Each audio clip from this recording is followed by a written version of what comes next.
The file begins. February 2026. The rain fell, a constant, indifferent whisper against the glass of his empty estate. A gilded cage crafted by decades of carefully curated myth. Bрэd Pitt, once the golden boy, now a silent inhabitant of his own undoing. His world, once a sprawling canvas of box office triumphs and global adoration, had shrunk to the cold, unforgiving geometry of legal documents. The Šato Miravalь, a name once synonymous with romance, now a battleground. Anджелиной Jolie, her ghost more present than any living soul. The vineyard, a bitter prize, its value a mere fraction of the reputation it had devoured. Then, the Make It Right Foundation, a monument to good intentions, now a crumbling ruin. A class action lawsuit, homes built for the displaced, now collapsing. Another legacy turning to dust. This is the anatomy of a fall, meticulously documented. The digital guillotine operated without pause. Every headline, a fresh cut. The public, once his adoring audience, now sat in judgment. They saw the headlines, Pitt's Vineyard War, make it wrong. They did not see the quiet man in the estate, the hollow echo in his voice. The narrative, carefully constructed by 1,000 eager pens, painted him as a grasping oligarch, a negligent philanthropist. The truth, a more complex beast, was buried under the weight of clicks and circulation. His children, once a shield against the world, now became another battlefront. Their silence, a louder indictment than any public statement. This was the true cost. The meat grinder of fame had claimed another victim, not with blood, but with isolation. The inventory of sins was still being compiled, day by day, by the world. Before the inventory of sins, there was a different ledger, a pristine balance sheet. The early 1990s, dust on a Texas road, a fleeting scene in a convertible. That smile, it was an instant, a spark. From mascot costumes and odd jobs, a myth was born. He was the golden boy, the embodiment of effortless cool. Hollywood built him a pedestal of reinforced concrete. He stood upon it, seemingly immune to gravity. Each role a carefully selected brick in the edifice of his legend. Fight Club, 7, Ocean's 11. The trajectory was always upwards, a flawless ascent. The public adored the image. The media sanctified it. He was the perfect blend of rugged masculinity and sensitive introspection, a rare vintage, a brand. The sheen was impeccable, yet even then, the foundations were laid on shifting sand. The illusion of invincibility, a fragile glass palace, its eventual shattering, a certainty. The question was merely when and how. This was the anatomy of a fall in reverse, the careful construction before the inevitable demolition. The Golden Age would not last. Empires, even those built on charm and celluloid, demand expansion. Beyond the silver screen, a new narrative began to unfold. A vineyard in Provence, Miraval. Not just a property, but a vision, a testament to permanence, a legacy. He sought to bottle time, to capture the essence of a shared future. The initial partners arrived, experts in their craft, a blend of ambition and artistry, the promise of millions, a perfect union. Pause. Or so it seemed. Simultaneously across an ocean, another grand gesture took root. New Orleans, post-Katrina. The Make It Right Foundation, an urgent call to rebuild, to redeem, to leave a mark of benevolence. Architects, idealists, financiers, all drawn to the star's orbit. The blueprints promised sustainable housing, a new dawn for a shattered community. The intentions, pure. The execution, a different story. The concrete poured, the loans secured, the names etched into contracts. Each signature, a potential fuse. The initial optimism, a thin veneer. Beneath it, the first tremors of a catastrophic future. A rokkavai oshipka in judgment, perhaps. Or simply the inevitable erosion of grand designs when confronted with the brutal reality of commerce and human frailty.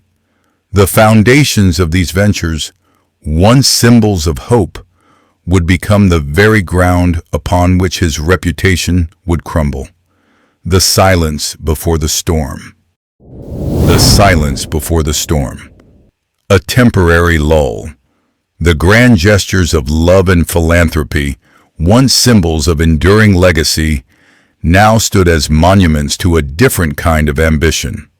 The Chateau Miraval, a sprawling estate in Provence, purchased for Pa's $60 million in 2008, was more than just a vineyard. It was the backdrop for a wedding, a family home, and a thriving business. A joint venture built on trust and shared vision. Or so it was presented to the world. A decade later, the grapes of wrath ripened. Anджелиной Джоли, his former partner, sold her stake in the wine company, Nouvelle LLC, to Tenute del Mondo, a subsidiary of the Stoli Group.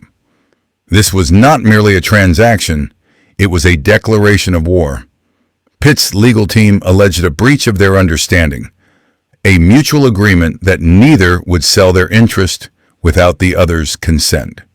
A deliberate act, they claimed, to inflict harm, an attempt to poison the well, quite literally, of his burgeoning wine business.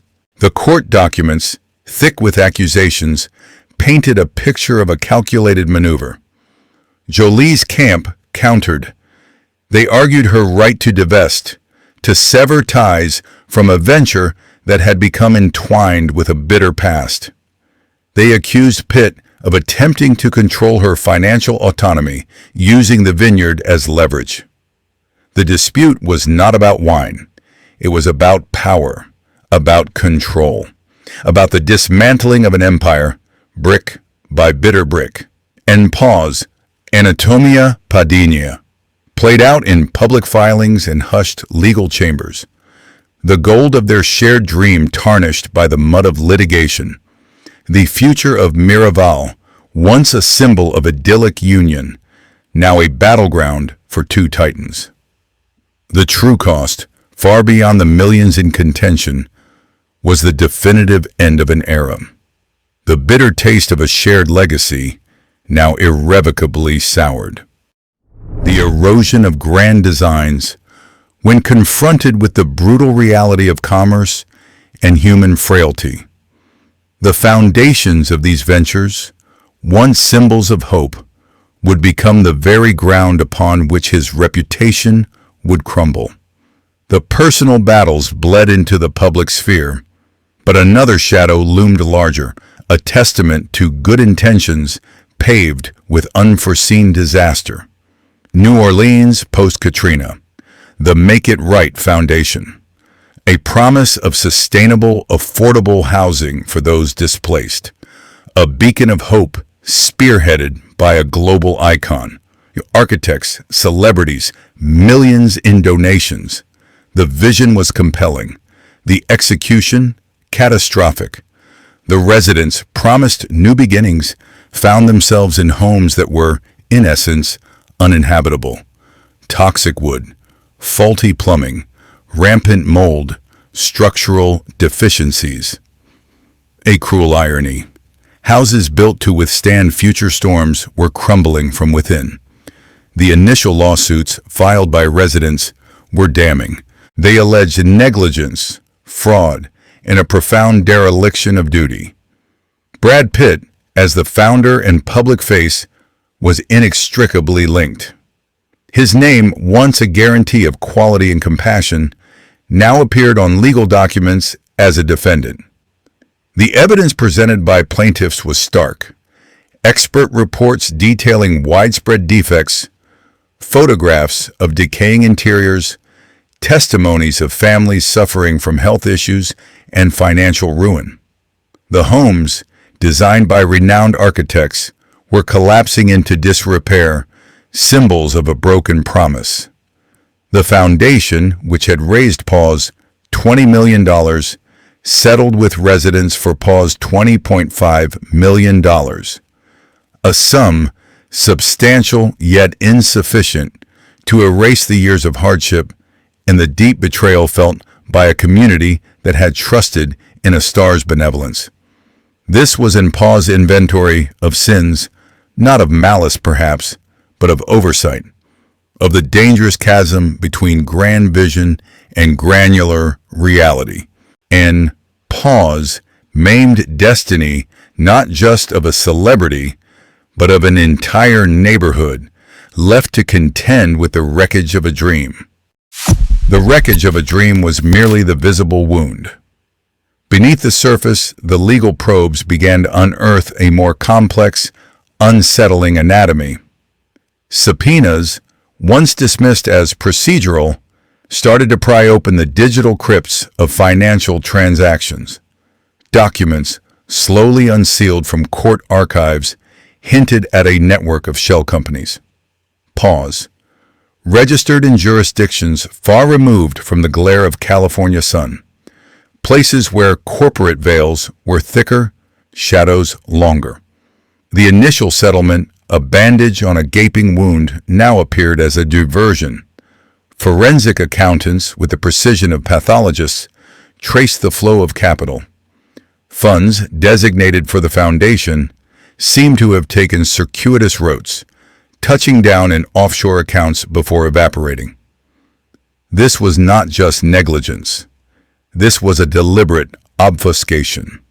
And Pa's inventory of sins, meticulously catalogued, not of intent to harm perhaps, but of a profound disregard for accountability, the narrative shifted. From a benevolent star's misstep to a calculated financial labyrinth. The public, once sympathetic, now saw the glint of gold in the grime. The Pa's Обломки Imperii were not just crumbling houses, but shattered illusions of integrity. The truth, like a slow-acting poison, began to seep into the collective consciousness. The collective consciousness, however, had yet to fully grasp the collateral damage. The financial anatomies and legal battles were external wounds. The deeper, more agonizing decay occurred within the fortress of the family. The children. Their names, once whispered with adoration, now carried the weight of public scrutiny and private rifts. The legal skirmishes, particularly those concerning shared assets and custody, had become a public spectacle, tearing at the fabric of what remained. Pause one by one, the ties frayed, not with sudden, violent snaps, but with a slow, almost imperceptible loosening. The testimonies, gleaned not from court transcripts, but from the hushed observations of those on the periphery, painted a portrait of growing distance. A father, increasingly isolated, haunted by the echoes of a once vibrant home. The mansion, a gilded cage, became a monument to absence. The Pa's Iskalachenaya Sudba was not merely his own. It was a shared burden, a legacy of public conflict and private alienation. The silence, thick and suffocating, replaced the laughter. This was the Pa's Gorko Zavashanya, the ultimate price of an empire, built on the shifting sands of celebrity, now crumbling into a profound, inescapable solitude. The profound, inescapable solitude. By late 2026, the industry's once unwavering embrace had cooled. The projects offered were different, smaller, less central. A subtle but undeniable shift. The red carpets, once a coronation, became gauntlets. Public perception, a fickle mistress, turned her back. Brand endorsements, once lucrative streams, evaporated. Pause. The very air around him, thick with the residue of past glories, now carried the faint scent of obsolescence. He became a ghost in his own narrative. The concrete walls of his compounds, once sanctuaries, transformed into fortresses against a world that no longer applauded his every move. This was the pause Anatомия Падения, played out in slow motion under the unblinking eye of a global audience. The gleam of his star, once blinding, now shimmered with the uncertain light of a distant, dying ember. He was no longer the architect of his fame, but its prisoner. The silence that filled his days was not peace. It was the echo of doors closing, one by one. The closing doors left a vacuum, a profound emptiness where once roared the applause of millions. This was the pause postmortem audit of a living legend. His legacy, once a gleaming monolith, now lay in pause Обломки Imperii. The question remained, would the debris be cleared, or would he choose to reside within its jagged edges? Reconciliation, a word whispered by hopeful onlookers, seemed a distant shore. The currents of public opinion and personal grievances pulled him deeper into the undertow of isolation. The cost of empire, built on shifting sands of adoration and ambition, was stark. A vast fortune, a global name, yet an echoing silence in the halls of his own making. The shadows lengthened, obscuring the path forward. Was this the inevitable consequence? The pause, Gorko Zavashani, etched not in parchment, but in the very fabric of his fractured existence? Or merely another act, playing to an empty house? The final curtain had not yet fallen, but the stage was dark and the audience had long since departed.